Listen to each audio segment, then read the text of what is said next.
Isabelle Barthes. Bonjour. Isabelle Barthes, directrice générale d'INSEQ. Isabelle Barthes, avec vous, j'ai envie de parler d'inégalité. Voilà. Est-ce que la crise aujourd'hui que nous vivons révèle, voilà, c'est dans l'air du temps, on le sent dans tous les discours politiques, hein, donne un nouveau regard sur les inégalités. C'est pas forcément un regard très optimiste. Alors en fait, oui, il y a la crise elle-même économique et le confinement tout particulier mettent en lumière ce qu'on connaissait, hein, des inégalités profondes, mais à la fois les met en lumière et les accentue. Alors je peux donner quelques exemples. Hein. On a le cas, par exemple, du handicap.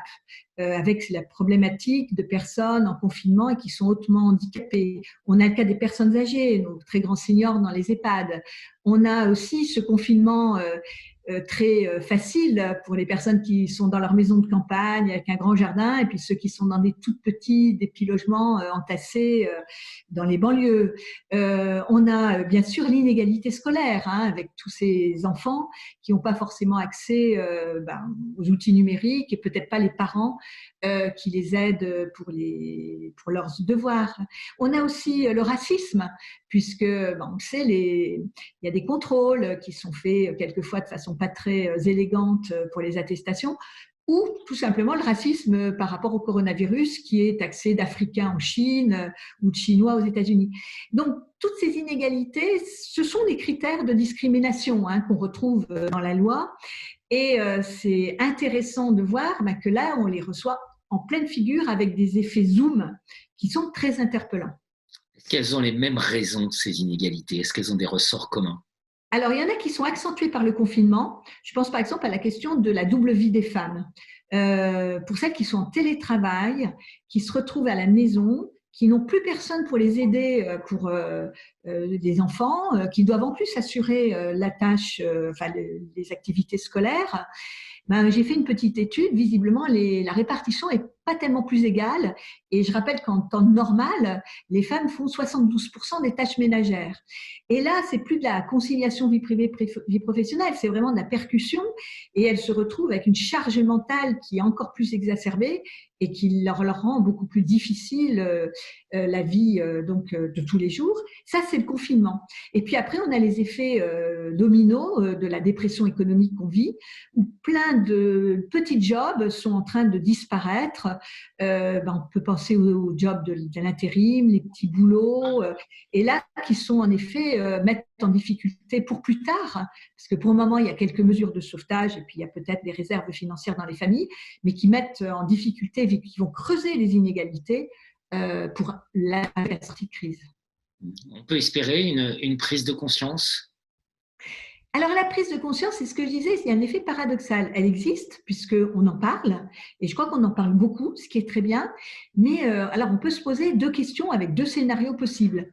Le premier, c'est on est en train quand même de découvrir de nouvelles solidarités, gens qui aident à l'accompagnement de handicapés à domicile, ce regard sur les personnes âgées, etc. Ça peut être des sources d'innovation, de créativité, et pour la suite, dire écoutez, on a abandonné ces sujets, on va de nouveau où on va investir dessus. Et ça, c'est aller vers la société inclusive, dont on parle beaucoup globalement, et puis beaucoup dans les entreprises. Mais ça peut être aussi un effet, et là, je suis un peu inquiète, parce que c'est ce qu'on voit un peu apparaître maintenant sur les réseaux sociaux, un effet, je dirais, dans les moments de crise et de grandes difficultés. Et là, il y a l'effet un peu second souffle du confinement et d'allongement de la période, parce qu'on commence à se dire qu'il n'y a pas de fin, de survie.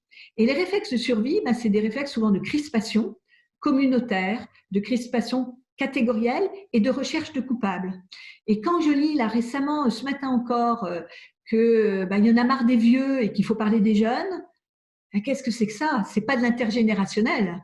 Et là, est-ce qu'on va vers quelque chose qui peut être beaucoup plus angoissant et un déconfinement et un après-déconfinement qui risque d'être beaucoup moins inclusif que ce qu'on pourrait imaginer. Donc là, les scénarios sont très, très opposés et ça sera intéressant de ne rien lâcher. Je crois que c'est ça. Pour ceux qui y croient, ne rien lâcher et garder en réserve, capitaliser sur ce qui s'est passé de bien pendant cette période. J'avais envie de citer pour finir une phrase que j'avais lue dans un livre de Davesi qui anticipait, lui, la fracture territoriale. Mais on voit bien que le coronavirus, c'est malheureusement un effet non pas de causalité, mais de corrélation avec ce qui s'est passé avec les Gilets jaunes, hein, et ces fractures et ces failles qui peuvent s'agrandir, comme le disait. Et il disait, je le cite, « Il est plus facile d'aider ceux qui ont le mieux résisté que d'offrir des perspectives à ceux qui vont mal. » Et j'espère qu'on va aussi offrir des perspectives à ceux qui vont mal, les plus fragiles, les plus vulnérables, les plus stigmatisés. Et c'est ceux qu'on est en train de voir en ce moment. Autant de pistes de recherche aussi pour là, oui, avancer sur ce sujet. Très bien. Merci Isabelle Barthes. Merci Jean-Philippe.